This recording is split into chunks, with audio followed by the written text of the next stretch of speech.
Okay, so what we're gonna carry is the Zosyn and the bank, and I got stuff up here, and we can go through that here in a little bit. Protocols are done, all that stuff's done, and we've been going over this a little bit anyway. Zosyn's gonna be your first choice unless they have a history of allergic reaction. Any allergic reaction to penicillins or cephalosporins, then stay away from them. So if they're telling you that they're allergic to those, go to the bank. Don't go to the Zosyn, okay? Otherwise, that's going to be your first choice. Good drug, but again, you got to get their, you want to get their history and get their allergies. If they have allergies to penicillins, it's in 3.375 grams, and I got some over here, and we'll look when we're done. Reconstitute with 15 mils of 0.9. Mix it, hang it in 50 mils, it goes over 30 minutes. And everything's put in the IV pumps ready. Dennis has all the infusions in there, so just mix it and hang it, just like we do other things, other than we just haven't used this. Big thing is both of these are gonna have to be reconstituted. And we'll go over a couple of things, like I say, when we're all done. And I have some sitting up here if you guys wanna look. There are some transfer needles in the soup office too, if anyone wants to. More of them? Okay. And I got some out here, and that way when we're done with this, we can mix it and you guys can see. Bank, second choice. If you have a longer period of time and you get the Zosyn done, you can go to the bank. Again, it's in the IV pumps, no different than the Zosyn as far as you're gonna have to reconstitute it. 20, this one with 20, hanging in 250, and it's gonna go over 60 minutes. One of the things with vancomycin is red man syndrome, okay? Which at some point you might see when you put it. You'll see it. Yeah, it's not an uncommon thing. Yeah, you'll see it. So in the hospital, it's pretty commonplace knowledge to us. It's not commonplace knowledge. People don't pass this on to us. It can definitely happen. I'm just going to say that at this rate, it's pretty much going to happen because in the literature, they suggest 10 ml or 10 mg per minute. So a gram, according to the literature, should go over 100 minutes, which is an hour and a half, to avoid the red man syndrome. So at this rate, you've got a little more chance. So in order to avoid it, your best bet is to give this dose over about an hour and a half, which you're probably going to have that amount of time. Yeah. You're going to avoid so much more of it by giving it over that longer period. Yeah. And it's really not going to matter because they're getting the medicine quicker than what they're going to get than if we wait. Yeah, and the thing with the red man syndrome is most of the people that get it are the ones that are vancomycin naive. I've never gotten it before. The people that get the anaphylaxis are the ones that were exposed to it before. So somebody tells you they had a problem with vanco before, of course you're not going to give it to them, but the people that had a problem before, those are the ones that, they get the hypotension and the angioedema and that kind of thing. That's anaphylaxis. And it can be below the neck, but the red man is pretty much above the neck, and it's just the plain simple redness. And the test for it is you stop it for a few minutes and it goes away, and then you just restart it at a lower dose. But like I said, if you start it kind of at that lower, right at the beginning, you're going to avoid a whole lot of it. Yeah, and there's nothing, like I say, we got them, you're going to hand them off, so yeah. But just don't be surprised if you see it. Because the patients just start to get really worried, and you're going to get really worried. Patients are going to thank you if you don't do it to them. Exactly. But Ruth, I was going to say, you see, the nurses see a lot more of it, and like I said, isn't that true? You give it over an hour and a half, don't you usually? Yeah. So at the hospital, we gave it.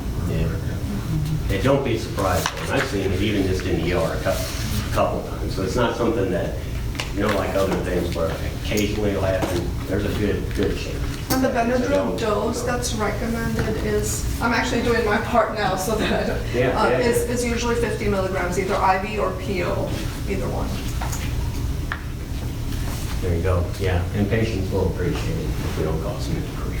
So just stop it for a few minutes, it'll go away, and restart at the lower dose, give them the Benadryl, and that should pretty much be it. This is just some IV antibiotic stuff, and like I say, Dr. Parker has more stuff in here, but we're just covered the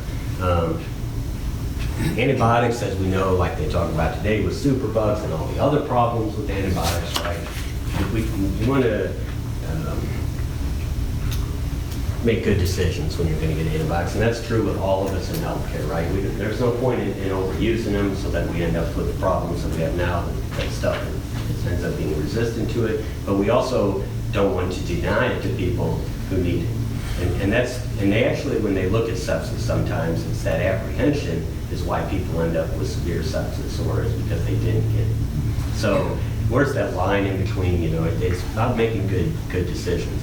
So my point with all of that is just don't randomly hang it, right? If you say no, it's not something, just like any other drug, Don't use it just because, but also don't avoid it, with somebody they need. Again, good assessment, good histories. Just use good judgment. If we know if the source of infection is unknown, we're going to give the Zosyn for the bank. That's why it's set up that way. Zosyn possesses broad coverage. Again, I'm going back to what they use on the sepsis bundle and the severe sepsis campaign. This is what they say to do. If you suspect MRSA or an indwelling catheter infection, you can use the bank before. If you suspect pneumonia, you can use the bank before. Again, those might be things that they're going to know in hospital or something else. Blood cultures. I know that some of you have more experience with blood cultures, and that's why Curtis is coming here to help us out with, and because they asked me some lab things that I don't have answers for. So, some of you might be comfortable with cultures and others not. So how many people draw cultures? Okay, so how many have never? Yeah, there we go. So that's why one, he's here, and two, getting an idea. When you're in the hospital, you draw cultures for mine. A big point that I want to make in this, and Curtis will even take it, is aseptic technique, okay? We use aseptic technique right when we start IVs and a couple other things, but we're not really great at aseptic techniques because you may be in your house, you may be outside, you may be, whatever the case may be. This is one of the things that we want good technique. So the science be clear, otherwise what you're going to do is get cultures back that are no good to anybody, and now you've been treating them with antibiotics. All right. Which is And gonna to cause grow breakdown. something really weird afterward that we don't know how to treat. Right. Or you'll treat for no reason. You treat for no reason, right? So one of these things, these are things we got to think of down the line, as opposed to us just having this patient for 25 minutes and then we're done. This patient can go through a continuum of care. Getting good cultures is critical, and that's why I say, like I had Curtis comment, like I say, some of us were taught, some of us were not. We go to medic school, we're not taught to draw cultures. In the sense, some of us saw it in the ER, some people may have went over it, some don't. So it's one of the things we have to think of. And like I say, he's going to cover some more stuff here.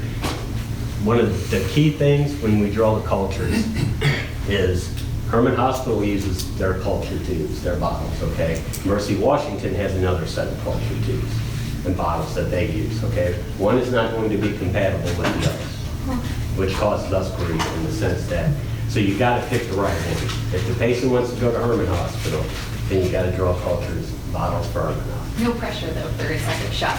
Right. I'm like septic shock, you're taking him to an ICU anyway, Right. so don't Right. go the Herman. Don't try to. Draw mercies and go. But again, you're not going to do anybody any favors. So let's say you're going to Washington and you draw them Herman's bottles and you get down there and you're all happy, now you gave them antibiotics, blah, blah, blah. They are not going to be happy. Well, they're gonna hate you.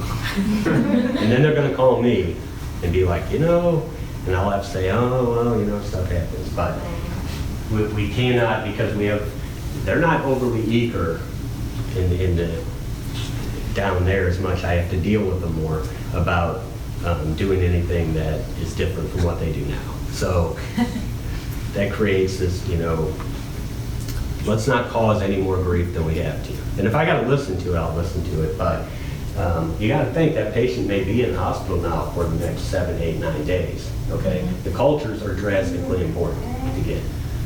So get the right bottles to where they're going. And I don't want to put a huge amount of pressure, and we can mark them however you want, or and I don't know why do people use, I guess is the way it is. It's right? just a different vendor. It's not that we want to be snotty with it and say, we don't use that bottles, but it's just not compatible. Right. So, Yeah, just like other things, Yeah. they don't care, right? You know, we know that certain things are not, and how many different kinds are there? That was one of the things. ours is probably considered the gold standard. Okay. Mercy's is Bactigular or something like that, and it's very popular. I happen to think that ours is more accurate, and then there's a third something or other that not a lot of people use. Okay, so it's not a huge rate. Okay, so that's good. We'll have a set for each in there, so in our sepsis kit, everything's in there, we'll have those in there. One of the things when you draw cultures, one, you want to make sure they're not expired, which we're doing our monthly checks, and make sure they're not expired, because again, it's not going to help anybody, and it actually causes grief when it's expired. And when if we draw them for Herman Hospital, and you take them out, you transfer them with the patient, and grab another set of culture bottles. Okay? Because we don't want to leave them sit down here and expire or anything else. Take who you use them from, give them the full ones, and get a set of empty ones. And that way, we know that they're good. If you do not draw cultures for whatever reason, do not administer the antibiotics. Don't. It just, for the sake of argument right now, don't do it. If you don't get cultures, I agree, blah, blah, blah, don't do it. And don't, if you get an IV and you're not getting blood and stuff out, then don't bail on the IV just because you're not getting the labs. Yeah. We'll worry about the labs later. Right. Get your access. You can always go and start on the other side, or you can always, And we're putting butterflies in with our kids too, Right. so if you If you have get the IV, great. If you get blood with it, perfect. If not, make sure you got your patent IV and then go back and use the Right. butterfly, use your labs and get your right. your Yeah. cultures. Good point. And we'll have all that in there. Go ahead. Will it affect anything if we start normal saline on an IV and then draw the cultures on like a different side? No. No, Nope. just don't start the antibiotics. Just don't Yeah. start that. And actually, though, a lot of times they'll do 2 sets of cultures. What we're going to have is the ones we bring in when they do another set. They're going to go to another spot. They're going to go to another, get their next set of cultures. Now, again, we hung antibiotics by then. The one question I had for you, Curtis, while I'm thinking about it was, on Mercy's bottles, maybe the one in my office, one of them will say, if you can't get much blood, just do the green. If you're not getting, does it do any good to just have one set, one bottle without the other? I mean, they're marking that on their stuff, but I thought. Sure, it's not ideal, obviously. Because you can't. You've got the 2 different bottles. One is aerobic, one is anaerobic. So it's kind of specialized to grow certain types of bacteria. With ours, if you can't get enough, then use the blue. Okay. At least that gives you some. Aerobic. So you prefer that? If I can only have one bottle, I'd Because that's rather have it. the majority of your bacteria. Right. Because you're going to have your staff. Exactly. Okay. So there is that, but again, I'm not gonna go because Curtis is gonna go through this stuff, but these are in here. And that way, if you guys wanna go over it, it's also in our protocol.